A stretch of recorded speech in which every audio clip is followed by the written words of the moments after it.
I know you don't know me, but I love you. I'm praying for you and I want you to know that you can get through this. You are someone special and a blessing. So remember that God's got you and you got this. People need people. You know, God created us not to be just inward. He created us outward, you know, to love on other people. And we don't see other people's trouble, even in our churches and stuff. We don't always see it because we put a good smile on our face. And those who are in the community kind of pass by. Life is happening to us, so sometimes we get a little busy. You know, God calls us to love people as ourselves. If I can't love even the lowest of people, what does that say about loving myself? Even outside of the church, there's always organizations and groups that are going to help the homeless.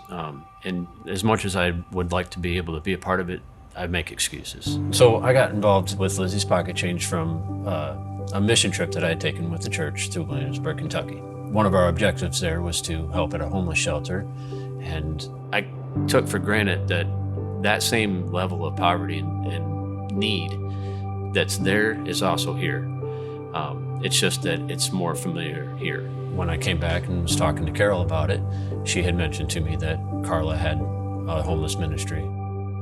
Carla's been doing this as a child, and God has really placed it on her heart. And I mean, as early as 2 years old was the one that I can remember the most, because that's when she was like, well, we gotta go buy a soda for this person. And then she was like, well, they still need this. And she made me turn it. I kept getting in the car, starting it up to leave. And she said, no, God still wants us to turn around. And then she gave her change out of her pocket. And that's kind of how the name developed over the years, because she would always give what she had, whether we had it or not. And a lot of times we didn't have it.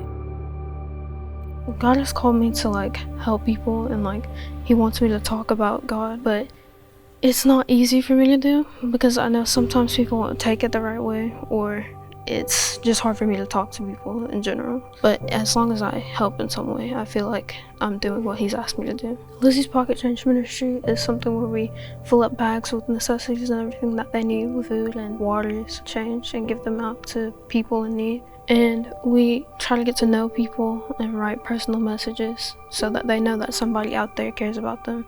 When she approached and said she wants to do it as a full ministry, she just came up to me. We were already giving out bags and everything, and she's like, Mom, more people need to be involved. More people need to do this. And I was like, okay. I am one of those parents okay, if you say you want to try it, let's go for it. Let's not give up, because I believe that if you take a step forward, God will meet you where you are. Well, I don't like to see anybody struggling, and I like to see people happy. As long as you have something that you like to do or enjoy and love, it doesn't have to be super big, it doesn't have to be grand. It can just be super small, and it'll grow and it'll help other people be able to love on more people. There are a lot of families out there, and they're on the streets, and life is happening to them. And that's where we step in. Lizzy's Pocket Change Ministry is there to just come alongside. We try to get to know everyone that we talk to, and we try to ask them their name, take some time with them, because time is the most precious gift that we have, and you can never get that back. So that's the most sacrificial gift that you give to somebody else. The most important thing we do is take time to get to pray with them. So we pray over the bags, but we also pray for each person that we try to encounter. It inspires me because at 13, she's doing what I at 43 struggle to do.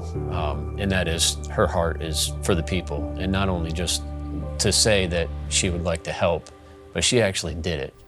When I look at Carla, I see God's grace, God's love. As a single mom, that can be kind of hard to translate. Your Father loves you. And I tell her, the way you love people, that's God showing that He loves you too. If you can only give out a hug a day, give out a hug a day.